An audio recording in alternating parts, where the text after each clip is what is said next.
La unidad de cuidados respiratorios tiene como dos pilares, ¿no? Un pilar es la atención y el cuidado de pacientes quirúrgicos o médicos postcríticos complejos, es decir, aquellos pacientes que tienen necesidad de llevar ventilación mecánica después de una intervención quirúrgica o de una estancia en la UCI.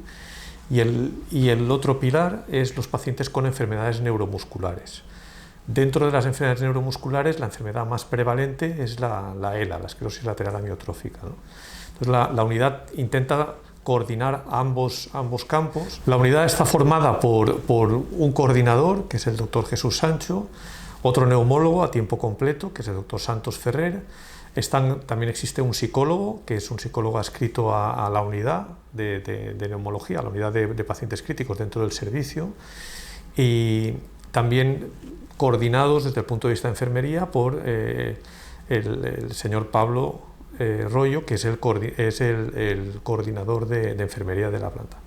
La realidad es que todos los profesionales del servicio de neumología tienen relación y trabajan con estos pacientes, particularmente durante las guardias de 24 horas, que la atención continuada que se provee a los pacientes es, como su nombre indica, pues las 24 horas continuada, ¿no? Entonces, prácticamente toda la plantilla del servicio que hace guardias tiene una relación y una asistencia con este tipo de pacientes, además de la asistencia normal en consultas externas y durante la jornada de mañanas. La atención de este tipo de pacientes realmente es una forma de trabajar que no es que sea novedosa, pero que ha cambiado un poco el paradigma del acto médico, ¿no? Porque la palabra que define cómo se tratan estos pacientes es la multidisciplinaridad, es decir, que es diferentes disciplinas, diferentes servicios los que tienen que girar alrededor del paciente, ¿no? Antiguamente los pacientes los veía un especialista de un órgano y luego los veía otro especialista de otro órgano, y a veces no había una comunicación, y eso en este tipo de pacientes y probablemente en todas las patologías que existen, en todas las enfermedades, hay que cambiarlo, ¿no? Entonces todo gira alrededor del paciente. Los pacientes son evaluados por neurología, tan pronto como se hace un diagnóstico nosotros los valoramos. Estos pacientes, el problema principal que van a tener a lo largo de la progresión de su enfermedad es la dificultad respiratoria, la dificultad en mover los músculos que utilizamos para respirar.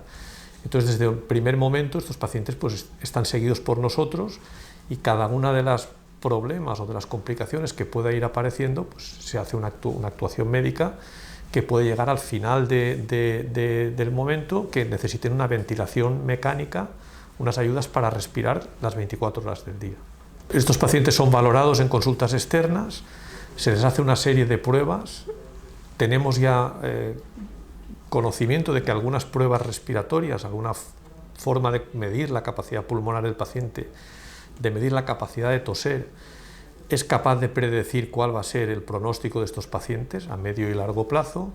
Según estos resultados, somos capaces de iniciar, como había comentado, ayudas mecánicas, inicialmente para la tos, y luego instaurar una ventilación mecánica que casi siempre se hace de forma transitoria, por ejemplo durante la noche, en periodos por la tarde, y si la enfermedad progresa o los músculos respiratorios cada vez van teniendo más dificultad en mantener su acción, pues podríamos utilizar una ventilación mecánica continuamente en estos pacientes las 24 horas del día. Esta es una unidad que se creó hace probablemente más de 20 años, probablemente no hace más de 20 años.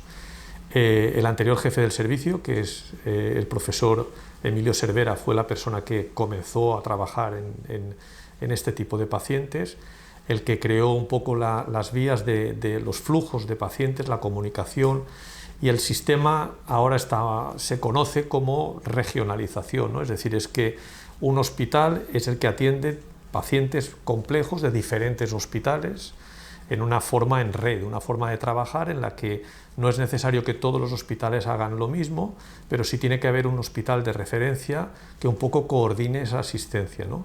El hecho de tener nosotros guardia 24 horas, de tener una unidad de cuidados respiratorios intermedios bien establecida con monitorización desde hace muchos años, pues hace que los problemas que surgen en estos pacientes en sus hospitales de referencia, que pueden ser comarcales, hospitales pues, más grandes también, tengan la posibilidad de ser enviados estos pacientes para una asistencia aguda, para un control del ventilador, para una adecuación de ayudas para la tos, para asistencia en la alimentación, etc. Al año se ven unos 70 o 60 pacientes con ELA, o 60-70 más o menos.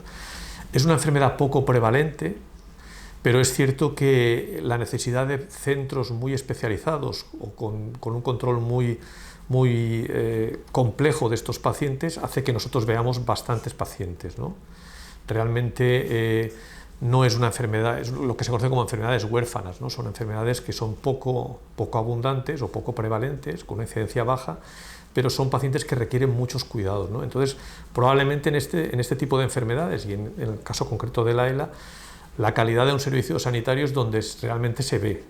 Es decir, es fácil tratar enfermedades poco complejas, es muy difícil y exige un nivel de profesionalidad muy alto tratar enfermedades muy complejas, aunque sean poco prevalentes o con poca incidencia, ahí es donde realmente se ve el trabajo bien hecho. Como he comentado, la forma de trabajar de casi todos los servicios hoy en día, sobre todo los hospitales universitarios, es en red, ¿no? Entonces, nosotros tenemos un área concreta que somos nosotros mismos, que es nuestro departamento y el departamento de Sagunto y el departamento de Gandía, y luego a lo largo de la provincia de Valencia y las provincias de Alicante y Castellón, pues somos una referencia respecto al control y el cuidado de este tipo de pacientes, ¿no? Entonces, bueno, pues la forma de acceder a nosotros es a través del teléfono móvil prácticamente o de correos electrónicos. Cuando hay algún problema, pues estos pacientes tienen la posibilidad de venir a nuestros servicios, ser ingresados, si es un ingreso programado, si es una situación urgente igual, y en ocasiones pues hay pacientes de algunas provincias alrededor de la Comunidad Valenciana, pues como Murcia, Albacete, que nos envían pacientes que ya controlamos nosotros en nuestras consultas, y si hay algún problema con ellos tenemos la posibilidad de ingresarlos en el hospital también. Aunque eso no nos cambia ni nuestro salario ni nuestros recursos, que son, como en todos los hospitales, muy limitados, es cierto que nos llena de orgullo ver que la forma de trabajar tiene un reconocimiento, ¿no? Al menos entre los pacientes y sus familias. Insisto, son pacientes que requieren muchos cuidados y luego cuidados de mucha calidad, ¿no? Entonces, bueno, pues eso probablemente haya sitios que por su experiencia o por su recorrido no sean capaces de hacerlo, y este hospital, insisto, pues tras 2 décadas y pico de trabajo en ese campo podemos ofrecer eso.